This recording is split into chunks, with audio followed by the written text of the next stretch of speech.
Hello, this is Tony Heller from RealClimateScience.com.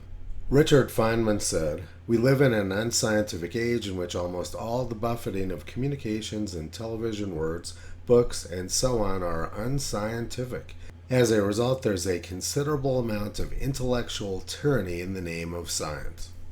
No place is this more evident than the attempt to shut down our reliable supply of energy based on a fear of carbon dioxide. Multiple government agencies and Berkeley Earth show Earth heating up rapidly since about 1920. All four graphs are extremely similar.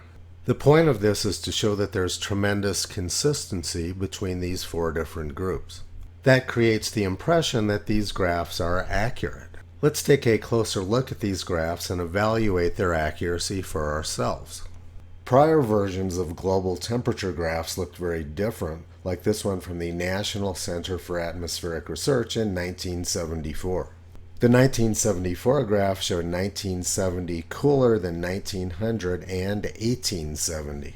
That is very different than the current incarnations of the global temperature record.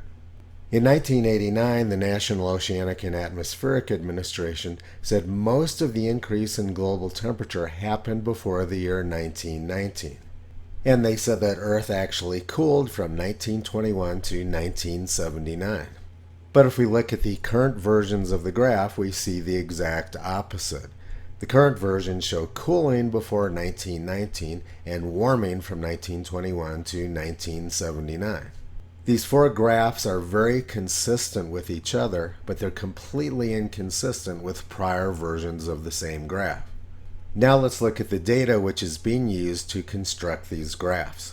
The National Oceanographic and Atmospheric Administration and NASA say they have temperature data from 5 locations in the Congo during the year 1936. Let's take a look at these 5 stations and see what the data actually looks like. They say they have temperature data at Ila from 1931 to 1959. But if we look at the actual data, we can see that isn't true. They have no data from 1936. In fact, they have no meaningful data prior to 1950 and none after 1958. The station data from Ila is worthless and it should not be used. Now let's look at the station data for Gandajika, which they say they have from 1931 to 1959. Once again, they have no data from 1936, and the station data for Gandajika is completely worthless. It should not be used.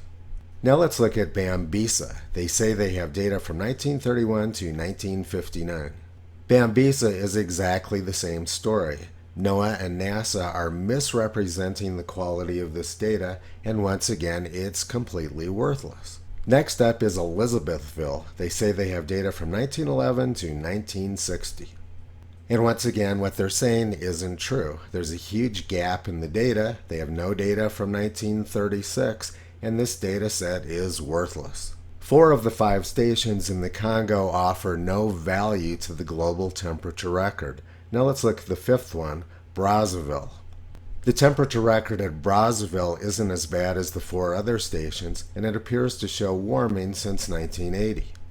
But the thermometer at Brazzaville has some pretty serious problems. It's located right next to the airport tarmac, and it's located in the middle of one of the largest urban heat islands in the world.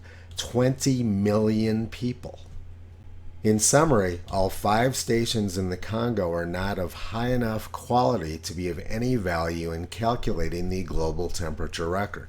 NASA and NOAA claim they have data from 1936, but they actually don't. Problems like the ones we're seeing from the Congo are widespread around the world, and these 4 very consistent graphs all rely on the same worthless data set. Let's take a look now at the neighbor stations which NASA and NOAA are using. Bambisa's first neighbor is at Buda. The data at Buda is short, incoherent, fragmented, and generally useless. The next station is at Obo. Same problems with the data at Obo. Now let's check Isiro. It's pretty easy to see that the stations in most of Africa are of little value. These very consistent temperature graphs are created using extremely low quality data. The reality is that these four groups actually have no idea what the temperature of the Earth was in the past, yet they're extremely consistent. This graph reeks of collusion, but not science. The story of how all of this worthless data came into usage traces back to Berkeley Earth. The founder of Berkeley Earth, Richard Muller, claims that he was a converted skeptic. He said that he created the dataset to disprove global warming and instead found the exact opposite. It's a great story, but it simply isn't true. This is something he wrote 20 years ago. Let me be clear, my own reading of the literature and study of paleoclimate suggests strongly that carbon dioxide from burning of fossil fuels will prove to be the greatest pollutant of human history. It is likely to have severe and detrimental effects on global climate. I would love to believe that the results of Mann et al. Are correct and that the last few years have been the warmest in a millennium. Those are not the words of a skeptic. And in 2012, Richard Muller said, "I was never a skeptic." But he scammed the Koch brothers into supporting him financially, and he scammed a couple of prominent climate skeptics into supporting his work. 45 years ago, the New York Times wrote, "An international team of specialists has concluded from 8 indexes of climate that there is no end in sight to the cooling trend of the last 30 years, at least in the northern hemisphere." Data from the southern hemisphere, particularly south of latitude 30 south, are so meager that reliable conclusions are not possible. And this is one of my favorite ClimateGate emails from Phil Jones. For much of the southern hemisphere between 40 and 60 south, the normals are mostly made up as there's very little ship data there. The reality is that these agencies have very little high-quality historical data outside of the United States, Western Europe, and parts of Australia. They don't know what the land temperatures are from the past, they don't know what the ocean temperatures are from the past, yet they have very close agreement between these graphs. This is the biggest scam in science history.